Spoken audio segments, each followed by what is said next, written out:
आप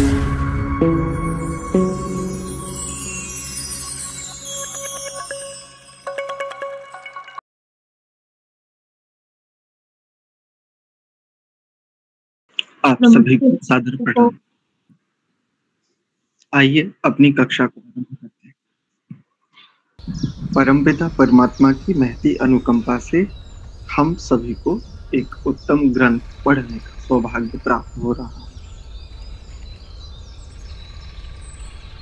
भावना,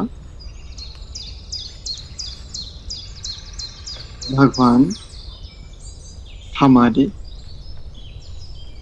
सदैव आंतरिक, बाह्य, सर्वत्र पथ प्रदर्शक के रूप में सदैव विद्यमान है, बिना किसी चाह के हमें प्रतिपल राह प्रदान करते रहते हैं।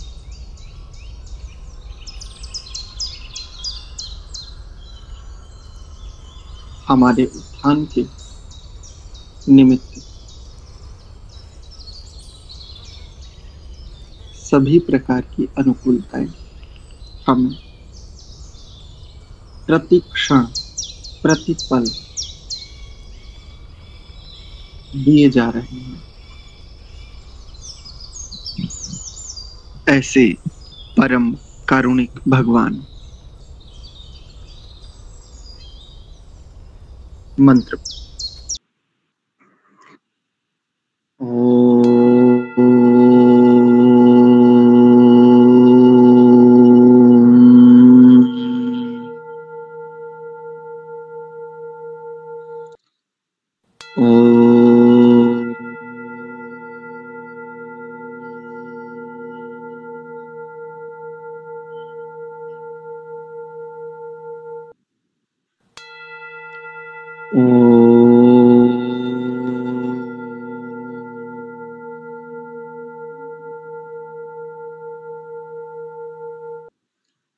ओम सहनाववतु सहनौ भुनक्तु सह वीर्यं करवावहै तेजस्विनावधीतमस्तु मा विद्विषावहै। ओम शांति शांति शांति।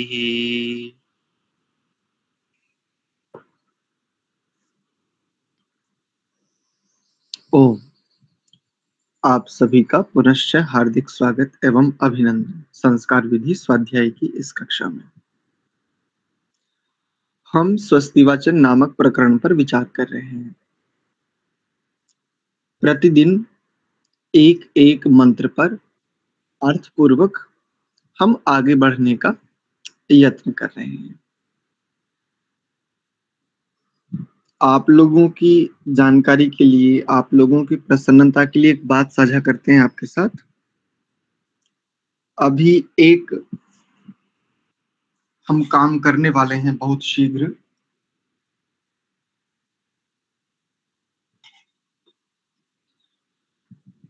जितने भी संस्कार हैं उन संस्कारों में प्रायः एक कठिनाई हमने भी देखी है, जो जन सामान्य के लिए तो अत्यंत कठिन है, कि किस संस्कार में कितना कर्म है वह एक ही स्थान पर नहीं है। संस्कार विधि में भी उसके लिए अलग अलग संकेत हैं। तो हो सकता है जैसी अनुकूलता होगी, आपको प्रत्येक संस्कार, एक संस्कार में जितनी भी आरंभ से अंत पर्यंत जितनी भी क्रियाएं हैं वो सारा का सारा एकत्र ही व्यवस्थित करके दिया जावे। एक संस्कार का अलग, आप कहीं भी हो, कैसे भी हो। बड़े संस्कारों के लिए आप पुरोहित आदि को भी नियुक्त कर सकते हैं, और छोटे संस्कार जैसे अन्नप्राशन है, जैसे केशोच्छेदन है, जिसको निष्क्रमण संस्कार भी कहते हैं, जिसको ऐसे संस्कार आप स्वयं भी करा सकें इत्यादि। चलिए आज के मंत्र पर विचार करते हैं। आज का मंत्र है 7वां मंत्र। ऋग्वेद के 5वें मंडल के 51वें सूक्त का 15वां मंत्र है ये। तो देखिए, स्वस्ति पंथा मनु चरेम, अधिकांश लोग इसका चरेम ऐसा उच्चारण करते हैं। ये उच्चारण अशुद्ध है। चरेम, सूर्या चंद्रम चंद्रम साविव, सूर्या चंद्रम साविव, विव नहीं करेंगे। चरेम और विव प्रायः यही उच्चारण देखने में आता है। ध्यान रखिए, जिस अक्षर के नीचे हलंत लगा होता है, हलंत अक्षर का ही ऐसा उच्चारण करेंगे जैसा हम हिंदी भाषा में करते हैं। प्रायः उसमें अंतिम अक्षर को प्रायः हम हलंत कर देते हैं, वैसा संस्कृत के साथ नहीं होता। संस्कृत के अर्ध मात्रा का भी शुद्ध उच्चारण करना होता है, जैसे अनुस्वार, जैसे विसर्ग इत्यादि। दूसरी पंक्ति देखिए, पुनर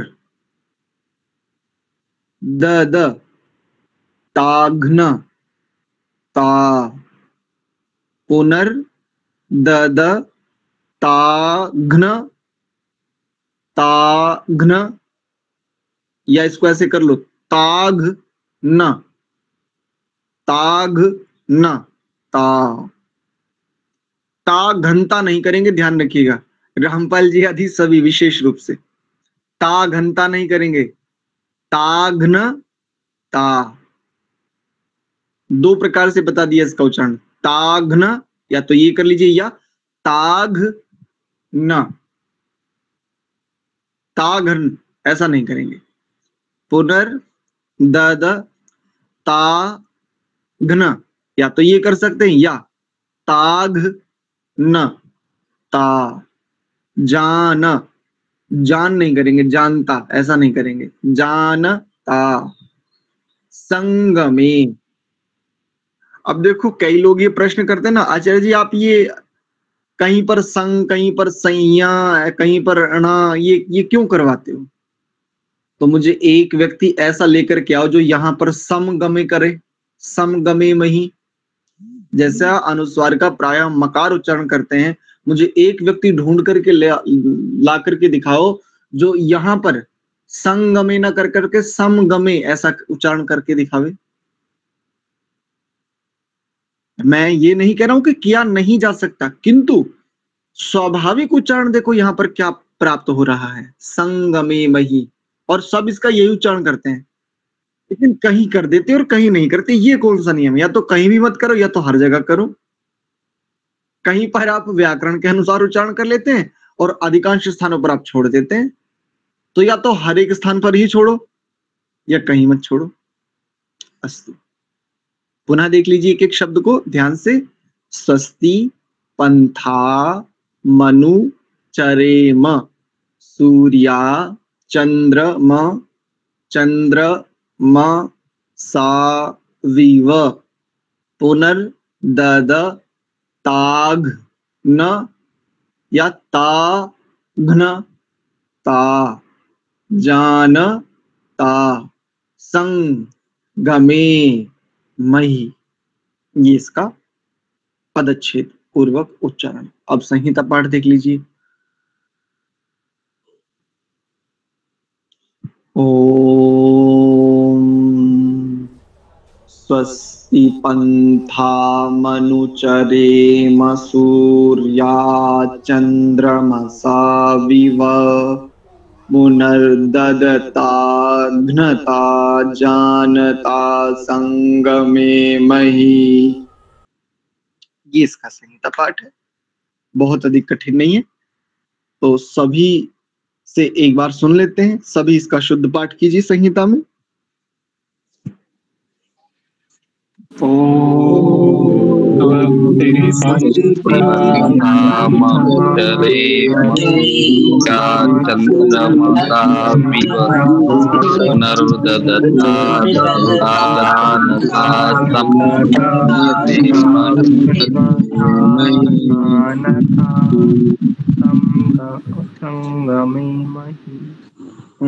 बढ़िया। गौरव ने अशुद्ध करके फिर अपने आप भी शुद्ध कर लिया। बहुत अच्छे बेटा, शाबाश। धर्मदेव जी ने पूछा था कि ये जो चिन्ह लगे हुए हैं इनका अर्थ, इनके विषय में थोड़ा सा बता दीजिए। कई बार संकेत किया है, ये स्वरों के चिन्ह हैं। जब सस्वर पाठ करते हैं वेद पाठी, ये उसके लिए साइन है, चिन्ह है, द्योतक है। बस इतना ही, इनमें उलझिए मत। आइए इसके भाष्य पर विचार करते हैं। स्वस्ति पंथाम पदच्छेद करेंगे तो स्वस्ति पंथाम अनुचरेम, पीछे पीछे, चरेम चलें, पीछे पीछे चले, अनुपूर्वक है, अर्थात अनुसरण करने की बात कही है। कैसे? सूर्य चंद्रमा, सूर्य चंद्रमसौ इव, जैसे राम लक्ष्मणऊ, ऐसे ही सूर्य चंद्रमसौ, ऐसा हो गया। इव, सूर्य और चंद्रमा के जैसे। और आगे देखो कितनी सुंदर बात है, आओ अच्छे से विचार करते हैं। सूर्या चंद्रमसौ इव, सूर्य और चंद्रमा के समान, स्वस्ति पंथाम, कल्याणकारी मार्ग का, अनुचरेम, हम अनुसरण करें। सूर्य और चंद्र के समान कल्याणकारी मार्ग का हम अनुसरण करें। तो क्या सूर्य और चंद्रमा का जो मार्ग है वो कल्याण का मार्ग है? निश्चित रूप से। किसी भी एक भी नियम का उल्लंघन कभी नहीं कर सकते। प्रतिपदा का काल है तो प्रतिपदा का काल में प्रतिपदा वाली स्थितियां ही घटित होंगी। अमावस्या है तो अमावस्या के काल में अमावस्या की स्थितियां ही घटित होंगी, चाहे सूर्य की ओर से हो चाहे चंद्रमा की ओर से। यदि ग्रहण आदि की स्थितियां बन रही तो ग्रहण निश्चित स्वाभाविक होगा ही होगा। यद्यपि ग्रहण को वो कुछ और लोग और स्थितियों से जोड़ देते हैं, वो एक अलग बात है, उसमें सत्यता और वो सब वो अनावश्यक चीजें हैं। किंतु इनका जो मार्ग है निश्चित कल्याण का ही मार्ग है। यदि मान लीजिए ग्रीष्म ऋतु में, जो ग्रीष्म ऋतु है उसमें सूर्य का जो प्रकाश है वो उतना तीव्र ना रहे जो ग्रीष्म ऋतु के लिए आवश्यक है, और उस समय सूर्य इतना प्रकाश या इतनी ऊष्मा प्रदान करे, मान लीजिए जितना शरद ऋतु में, जीवन चक्र, पूरा सृष्टि चक्र बाधित हो जाएगा। ठीक ऐसे ही जैसे ये अपनी स्थितियों में रहते हुए सदैव कल्याणकारी मार्ग का अनुसरण करते हैं, कल्याणकारी मार्ग पर ही चलते हैं, वैसे हम भी हो जाएं। हमारा मार्ग कल्याण का ही मार्ग हो, इधर उधर ना जावे। हमारी गति कल्याण कारक ही हो, ऐसा। यदि कभी इधर उधर चले जावें तो तुरंत उठकर खड़े हो जावें। कैसे? सूर्य और चंद्रमा सदैव विद्यमान रहते हैं और सभी के लिए विद्यमान रहते हैं। ये सबके हैं और सदैव हैं। इनको देख करके ये आइडियल हैं, ये रोल मॉडल हैं, आइकॉन हैं। अपनी भाषा में कहें तो ये आदर्श हैं, प्रेरणा हैं, प्रकाशक हैं, अग्नि हैं, दोनों के दोनों। अग्नि, अग्नि अग्रणी भवती इति, जो अग्रणी होता है उसे अग्नि भी कहते हैं, उसको भी अग्नि कहते हैं। ऐसे। और क्या कहा? पुनः, और उक्त बात के साथ, इसी ये जो हमने ऊपर बात कही है, कौन सी? सूर्य चंद्रमा के समान हम कल्याणकारी मार्ग का अनुसरण करें। हम अर्थात ये बहुवचनांत है, बहुवचन में ये शब्द अनुचरेम, ऐसा। हम सब करें पुनः, और इसी के साथ में ददता, देने वाले दाता के साथ, अघ्नता, ददताघ्नता था ना, तो पदच्छेद करेंगे तो ददता अघ्नता, ऐसा हो जाएगा। अकह सवर्ण दीर्घ लगा तो ददताघ्नता, ऐसा हो गया। तो ददता, देने वाले दाता के साथ, अघ्नता, हनन न करने वाले दाता के साथ में, जो देने वाला दाता उसके साथ में, और अघ्नता, हनन न करने वाले के साथ, जो अघ्नता है। जो पाप आदि से रहित हैं। ऐसे तो दाताओं के साथ और अज्ञताओं के साथ जानता, तो देखो जानता शब्द वेद किसके लिए कहता है? ज्ञान पूर्वक कार्य करने वालों के साथ। जिनके कार्य ज्ञान पूर्वक होते हैं, जिनके कार्य विद्या पूर्वक होते हैं, जिनके कार्यों से स्वयं की और अन्यों की उन्नति भी निहित होती है, ऐसे जानताओं के साथ संगमे मही हम सभी, जैसे अनुचर्या में था वही वही बात यहां पर है, संगमे मही संगति करें हम इनकी। तीन की संगति करने की बात की है।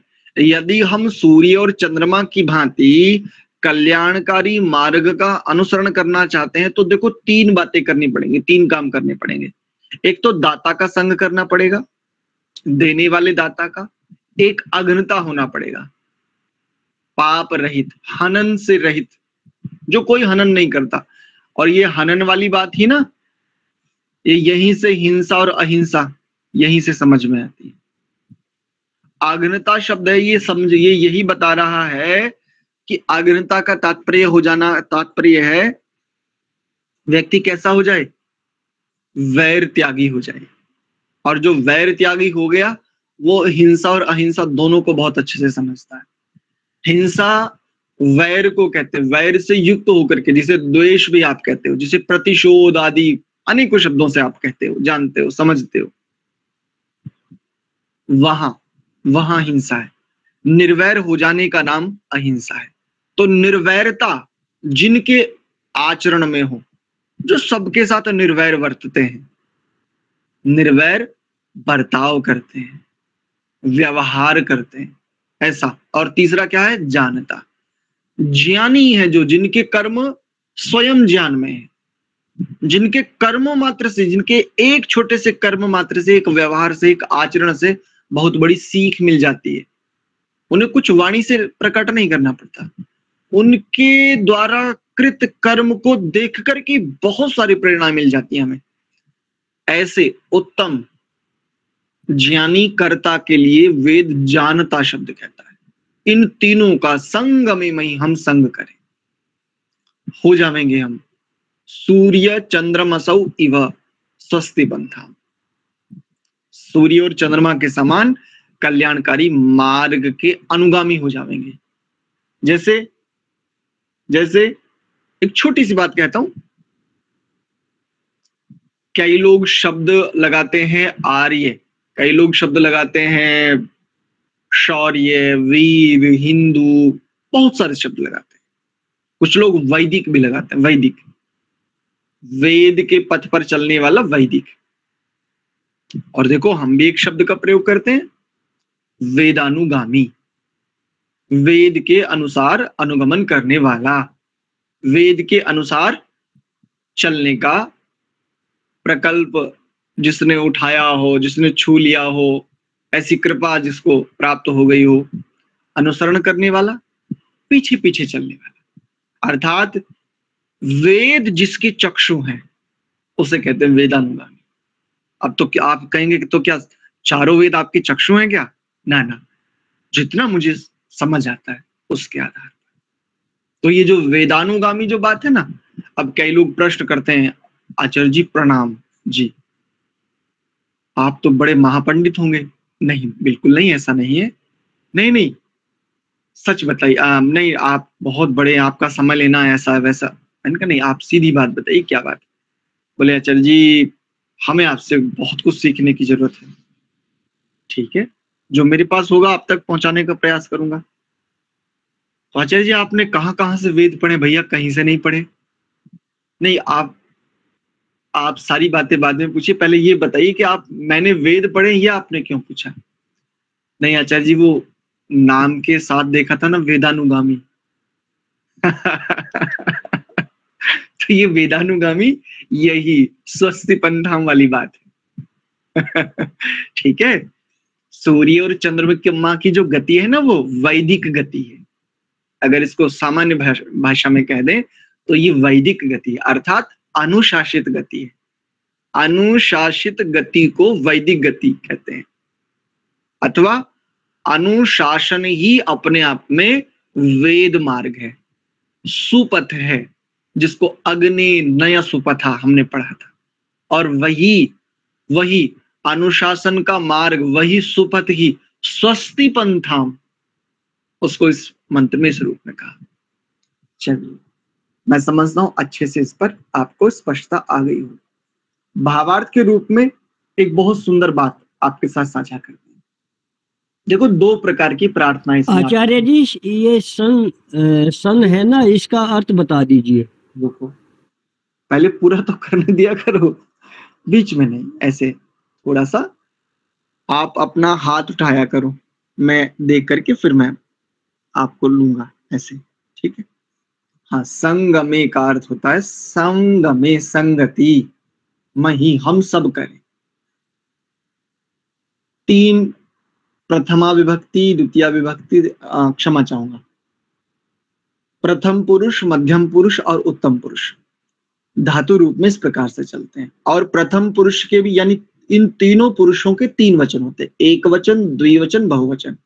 तो ये उत्तम पुरुष का बहुवचन है, संगमे मही, संग करें। और कैसा? हम सब करें। तो उत्तम पुरुष का और बहुवचनांत, इसलिए संगति करें का तात्पर्य हम सब करें। हम सब कौन? जो इसको समझने की योग्यता रखते हैं, जिनकी पात्रता है, जिसको हमने पिछले शब्द में पिछले मंत्र में एक शब्द आया था ना, मिमिताम, जिनकी पात्रता है, जिनकी योग्यता है, वो साधा। चलिए, तो हम बता रहे थे कि इस मंत्र में दो प्रकार से प्रार्थना कह लीजिए, अथवा दिशा बोध है, जीवन बोध है, या कहें आत्मबोध है। प्रार्थना, देखो, प्रार्थना वास्तव में कब घटित होती है? जब वह आत्मबोध हो जावे, जब वह जीवन बोध बन जावे, ये प्रार्थना घटित हो गई, ये समझ लीजिए। तो देखो, पहली की प्रार्थना क्या है कि जैसे सूर्य और चंद्रमा संसार के कल्याण के लिए अटल मार्ग पर, इनका मार्ग कैसा है? अटल है, निश्चित मार्ग है, कभी भी अपने मार्ग से इधर उधर नहीं जाते, और दिन रात सदैव एक रस बहते जाते हैं, अर्थात समता है, समत्व योग उच्यते। तद अनुरूप हमारा जीवन हो जावे। देखो कितनी सरल करके, जैसे सूर्य और चंद्रमा अटल मार्ग पर, अर्थात समभाव से, समता में स्थित है, ना रुकना है ना थकना है, बस चलते जाना है, बस चलते जाना है।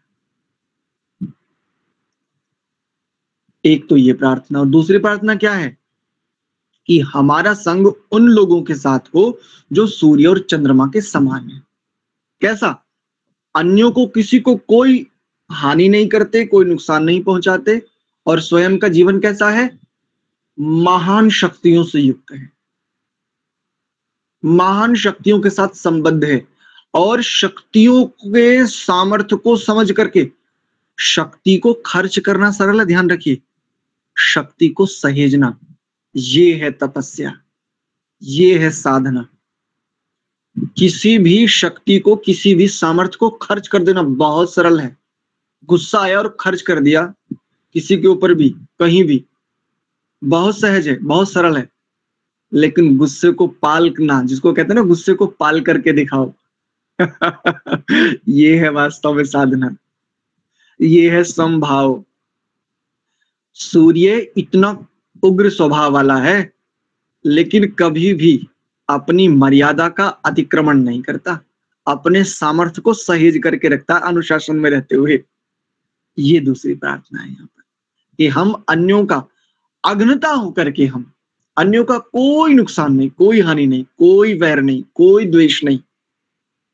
मेरे अपनी जीवन की यात्रा है, मेरी जीवन के यात्रा से कोई एक भी प्रकाशित हो अथवा ना हो, किंतु किसी एक के लिए भी मैं अंधकार का कार्य न करूं, मेरे जीवन से किसी एक के लिए भी अंधकार सिद्ध ना हो जाए।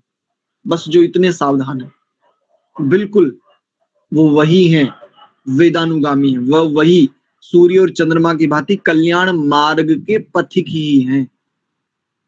ऐसे, और एक जो मित्र होता है जिसको कहेंगे सन्मित्र, जैसे आप कहते हो सच्चा साथी, सच्चा सखा, सच्चा संगी या सच्चा पथिक, ऐसे कई नामों से जानते हो।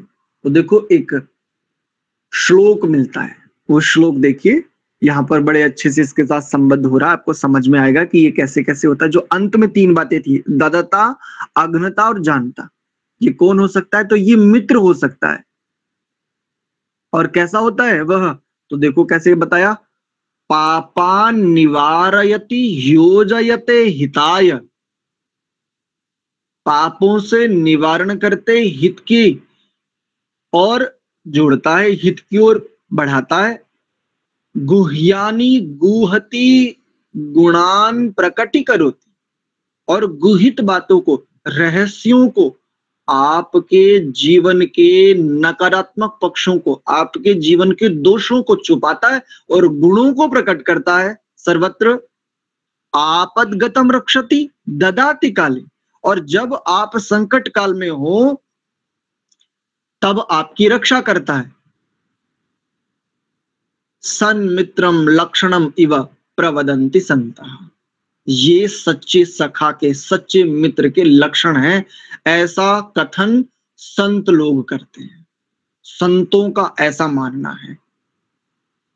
तो कौन कौन सी बातें हैं? देखो पुनः, पापों से हटा करके हितकारी कर्मों में लगाता है, दोषों को छुपा के रखता है, गुणों को प्रकट करता है, आपत्ति काल में रक्षा करता है, धन से, तन से, मन से, ददाति काले, सन्मित्रम लक्षणम इव प्रवदन्ति संता, ये सच्चे मित्र के लक्षण होते हैं।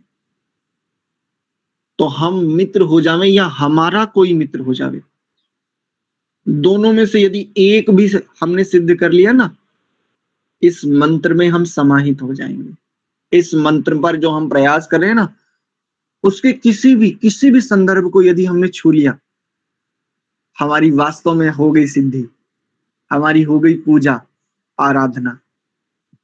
अस्तु, मेरी ओर से विषय इतना ही। अब आपका यदि कोई प्रश्न है, अब आप अपना हाथ खड़ा कीजिए। चलिए, ये आचार्य जी नमस्ते जी, ये श्लोक कहाँ का है जी? ये श्लोक मैं देख करके बताऊंगा कहाँ का है। ठीक है जी, हम गौरव से पूछ लेंगे जी। शायद भरथरी का है जी। अभी मैं निश्चित नहीं हूँ। ठीक है जी। भर्तृहरि जी का है तो अन्य किसी का, तो मुझे अभी निश्चितता नहीं, मैं देख कर बताऊंगा। हाँ, रामपाल जी कोई प्रश्न है? जी, ये शन है ना जी, इसी का अलग से सन माने संगति से तो हम है क्या जी, इसका अर्थ?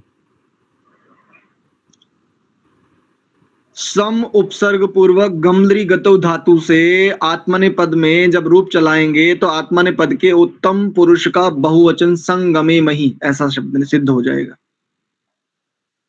अब पकड़ में आया रामपाल जी? हाँ, ये इसका मतलब ये इसके साथ ही है, अलग नहीं है। सम्यक प्रकारेण गमे मही, गमन करें हम सब मिलकर। जी जी, ठीक है। वयम सर्वे मिलित्वा सम्यक प्रकारेण गमनम कुर्वन्ति तत्र स्वस्ति पंथाम प्राप्नुवन्ति। इस प्रकार से अब समझ आया? जी आचार्य जी। ठीक है, चलिए एक बार प्रणव का उच्चारण।